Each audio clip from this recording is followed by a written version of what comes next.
So welcome back to another video from North Coast Workshop. I'm Kev, and today's video we will be covering essential items for your garage or workshop.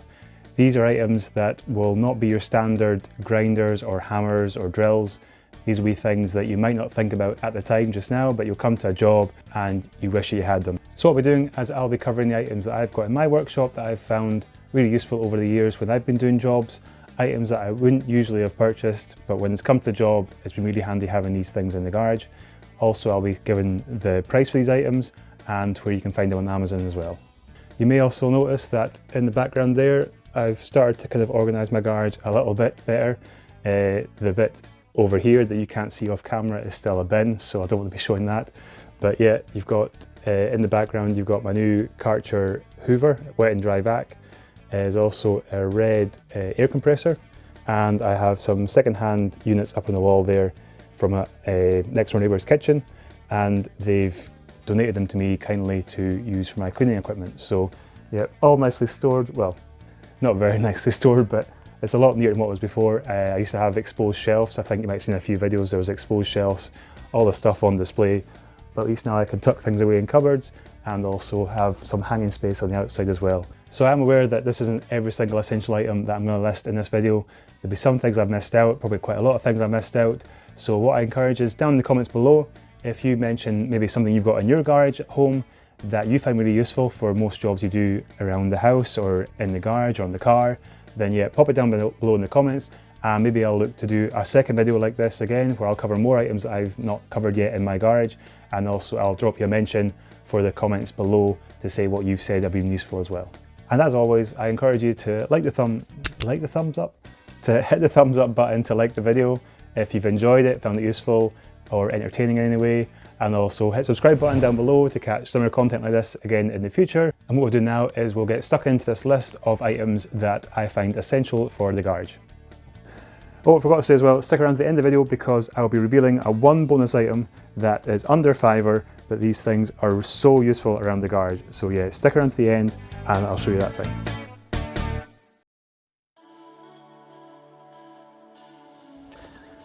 So first up, we've got WD-40. This one was, I think, £7 on Amazon. It comes with an adjustable spout as well, so you can just use it as a spray on the nozzle here at the end, or you can extend the spout and then use the straw to get into hard to reach areas.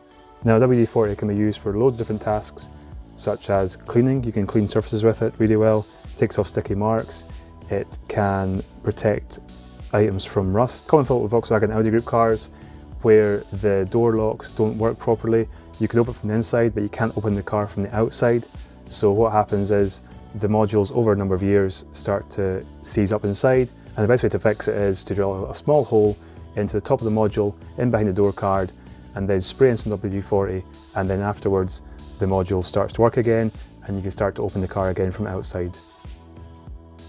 Now, although WD-40 can be used to loosen nuts and bolts, you know, if things have seized up over time, I find that then some professional penetrating fluid actually does a better job. It's designed specifically for taking off nuts and bolts that have seized or rusted over a number of years. So once it's kind of scrubbed down with a wire brush, you then spray this item in the area you want to try and loosen. So if it's a nut, say, you want to spray around the nut area, and then after it's been left to soak for 5, 10, 15 minutes or so, and you should find it significantly helps take off these bolts and nuts that have seized up over time. So next up we have this 36mm socket, and this is what I use specifically for changing the oil in my car.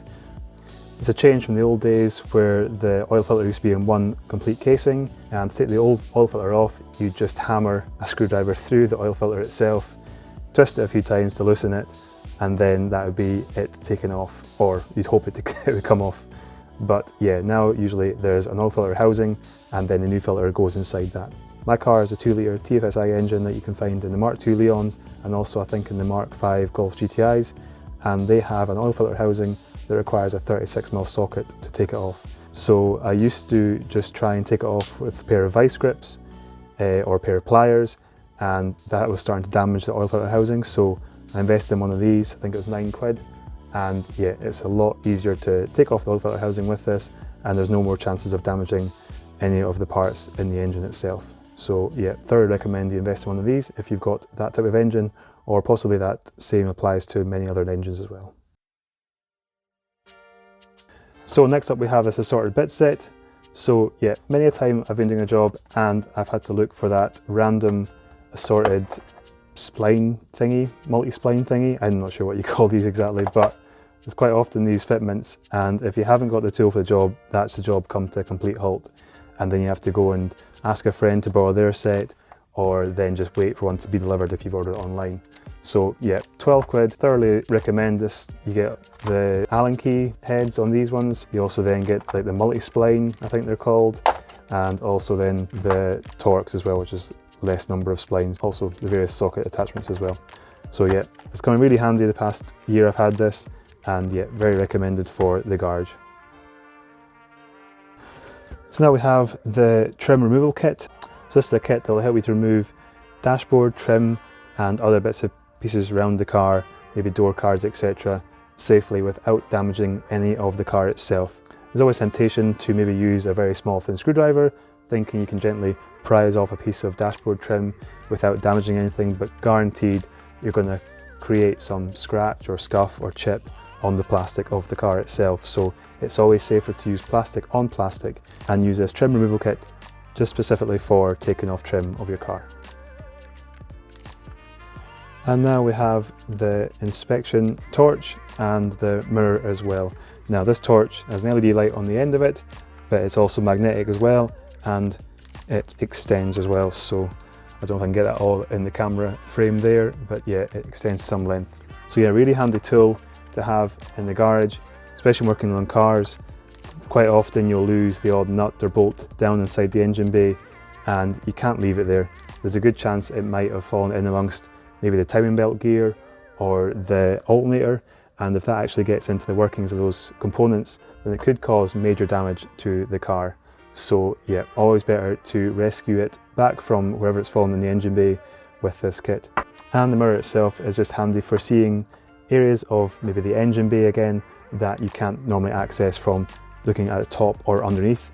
You maybe need this mirror to then put the torch with it at the same time and then shine light off the mirror and into an area of the engine that you couldn't otherwise see without it.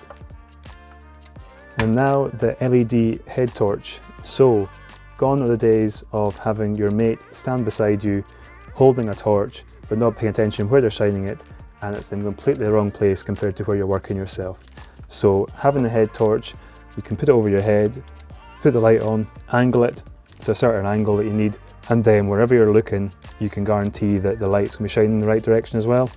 And it's so much easier than trying to, like I said, have a friend look roughly to see where they're pointing the torch, or if you've got a torch balanced to the side of the car, it's always going to have to get moved. So with this torch on your head, you can always have light where you're looking.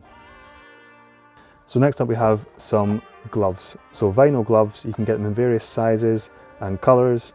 Some are latex free, powder free, just need to basically buy whatever suits you best. Now it's basically to keep your hands, or keep that nice pedicure that you've just had intact, and keep your hands safe and clean, and also anything from maybe solvents that you use to wash the car with, or oils or fuels when you're doing a service on the car. These gloves will stop your hands from being attacked by those chemicals. So yeah, thoroughly recommend them. Stops your hands maybe drying out if you've got sensitive skin especially. These gloves will be a lifesaver. Right, so next up we have a Bluetooth speaker. So this just basically saves the battery in your phone, because if you use your speaker on your phone the whole time, your battery will quickly drain. So connect your phone up to this Bluetooth speaker. It's really punchy for the size of it, really good sound quality, connects really easily, decent distance as well for the Bluetooth to reach it. And yeah, overall just a really handy thing to have in the garage. I think as well this one's splash proof as well, so if you do splash something on by accident, it's not going to damage it in any way. And yeah, I just always switch this on when I first come in the garage, pop this thing on, connect my phone up, and then it's just playing throughout the day in the garage, and then put it on charge at night after I'm finished with it. Now we have the OBD scanning tool. Now this was a £20 bargain I think on Amazon. It plugs into the OBD port on your car. This is OBD2 I've got here, this one reads OBD2 ports. I think it's an old generation, just OBD, that needs a different type of machine to plug into it. But yeah, this is OBD2, and sadly it didn't work on my wife's Renault Kadjar. There was a fault, I think it was a DPF fault, and also a temp sensor for the inlet manifold, and this didn't really pick it up or clear it in any way. But I've loaned it to two mates since then, and it's worked perfectly on clearing faults and also identifying issues on their cars. So for the price, 20 quid, an absolute bargain. Even if you just use it once or twice, it could save that expensive trip to the garage to try and get them to diagnose it, and then maybe charged 40, 50, 60 quid just for them to plug it into machine. Now we've got a torque wrench. I invested in a torque wrench, I think at the end of last year, and yeah, thoroughly recommend a torque wrench for any major jobs you're doing on your car.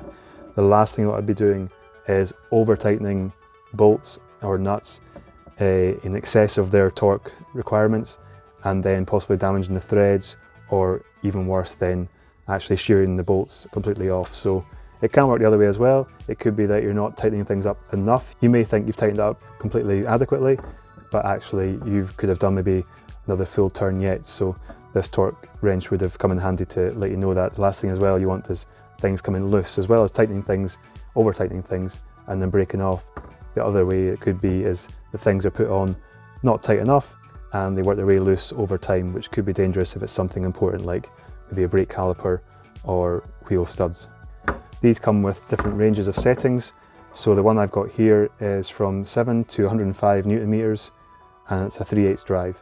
And you can get different sizes of fitments, so it could be a 1/2 inch drive, and like I said, you also get a different range of torque itself you could have. So it's just about shopping around, depending on what kind of jobs you're doing.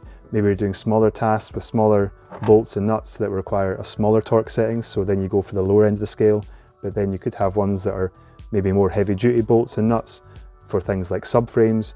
Then you'd be looking for a torque wrench that has settings that go to a higher end of the scale. And then lastly, we've got this stool. So this stool, I think, is about just under 30 quid. Comes with the 4 casters on the bottom and these wee trays, compartments in the bottom here as well. So I'm just over 40 now, not that I like to brag about it in any way, but yeah, this kind of saves my knees, whether I'm kneeling down at the side of a car when it comes to detailing it, or if I'm working on door cards, etc., then this is really handy to sit on, rather than actually putting my knees on the drive outside, or just bending my knees excessively and having to kind of bend over the whole time. Any job you're doing, it makes it so much easier having this stool. I've started doing a lot more machine polishing now, and that's definitely what I'm using it for most of the time, is when you're machining the lower half of the car, basically down the sides and the back and the front bumpers, then just being able to sit on a seat that's this low to the ground, it just saves your back and your knees when you're bending over. So yeah, it's these things here, glass wipes. Now these are from Lidl's, W5 brand you might recognise, but you can get these online. Amazon again, you can get the same amount online for I think under 4 quid actually. But yeah, these things are really useful. Of course, they're used for cleaning spectacles, cleaning glasses, but they're really good for preparing surfaces. So if you want to remove any oily residue or any sticky marks, then the alcohol in these wipes will remove it really easily. If you're going to apply maybe vinyl to a certain surface or some paint, you want to kind of paint prep an area, they're quite good. If it's a small area, I'd recommend these. Obviously, if it's a larger area, there's better things out there like sprays and proper panel wipes. But for ease of use and convenience, these things are really handy because they're all individually wrapped as well. They won't dry out over time. And yeah, like I said, anything you want prepared, wipe down just to take any sticky marks off, or make sure they're perfectly clean before you apply paint or vinyl, then these things are really useful. So thank you all for watching this far, it's been much appreciated.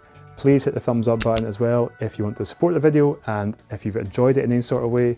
Also, don't forget to hit the subscribe button down below if you want to catch more videos like this in future, and also your comments. If you have any sort of tools in the garage that you use, then mention down below in the comments. Anyway, I'll stop speaking now, I'm done, this video's over, so thanks again and I'll catch you next time. Bye bye!